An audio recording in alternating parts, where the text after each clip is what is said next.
Hey there everyone, and welcome to this very short standalone video on the loving kindness meditation. I'm your host, Dr. Elise Snipes.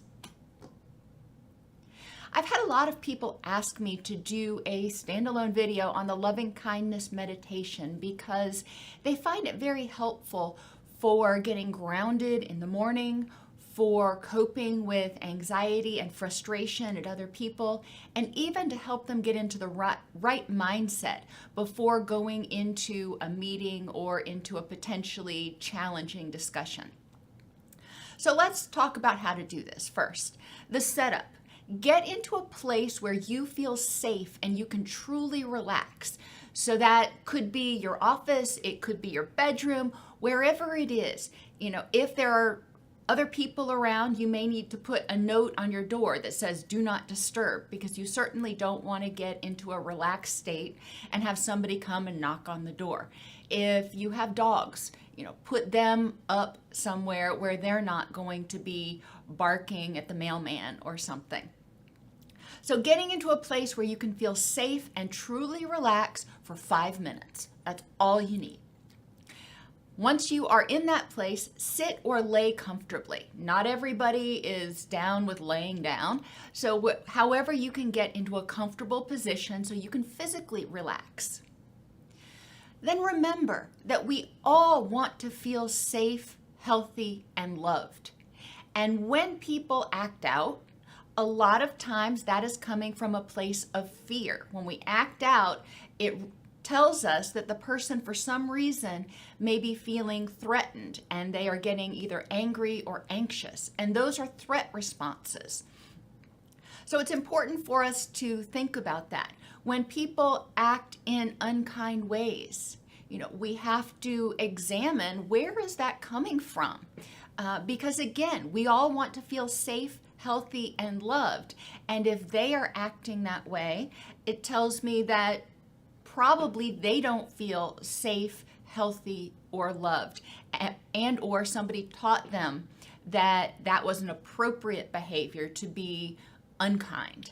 So, just kind of bearing all those things in mind for why you might want to practice a loving kindness meditation, because this will really help you, in my mind, get grounded so you can be more empathetic.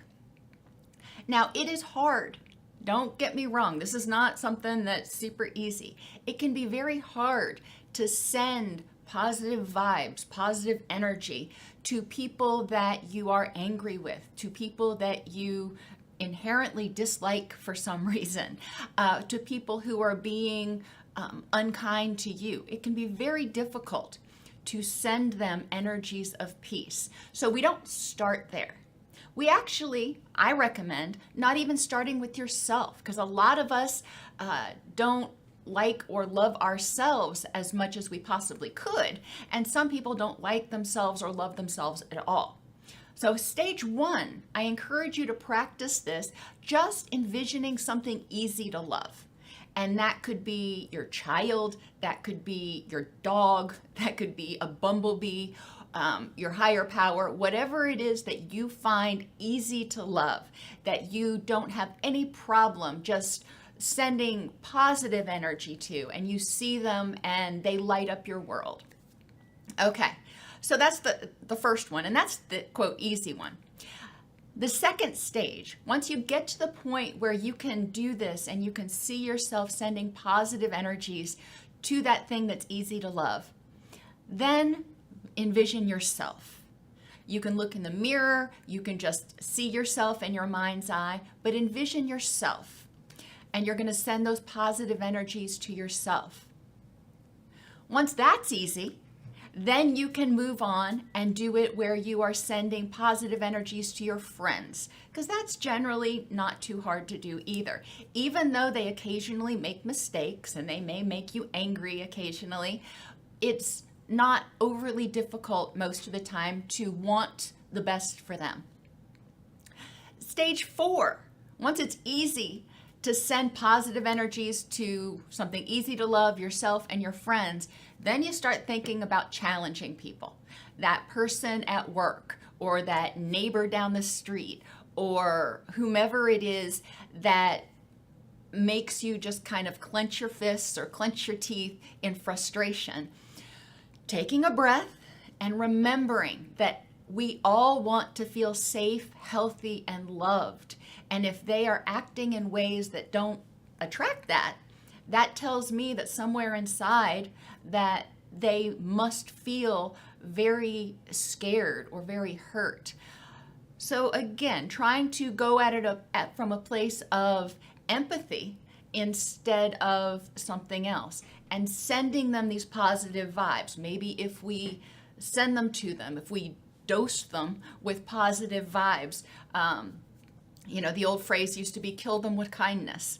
But getting in the mindset where you're going to try to interact with them lovingly can really help in your interactions. And then stage 5, not everybody moves up to this stage or tries this stage, but sending those positive energies to the universe and imagining all the people and things in the universe getting the positive energy. Okay, so how do we do it? It's really pretty simple. What you're going to do is you're going to inhale, and inhale, big breath. And as you exhale, say, and I find it helpful to say it out loud, but you don't have to. Say, may your life be filled with peace, health, and love. And as you exhale and you say that, envision those words filling a glowing bubble of healing energy. And every time you say it, that bubble gets a little bit bigger. Eventually, it envelops whatever you're sending that loving energy to. So I did my best to make a little diagram of what I'm talking about. So let's just practice this. Get into that comfortable position. Inhale. Think about what you're going to send this positive energy to. And say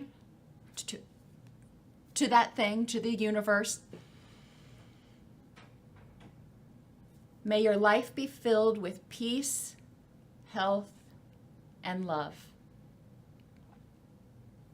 See that bubble enlarging. Inhale again. May your life be filled with peace, health, and love. And that bubble is getting even bigger. Again, may your life be filled with peace, health, and love.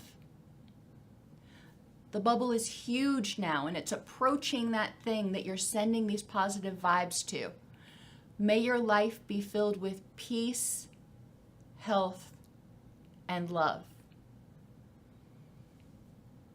Now see that energy, see that bubble enveloping whatever it is that you are sending the energy to, and filling it with feelings of peace,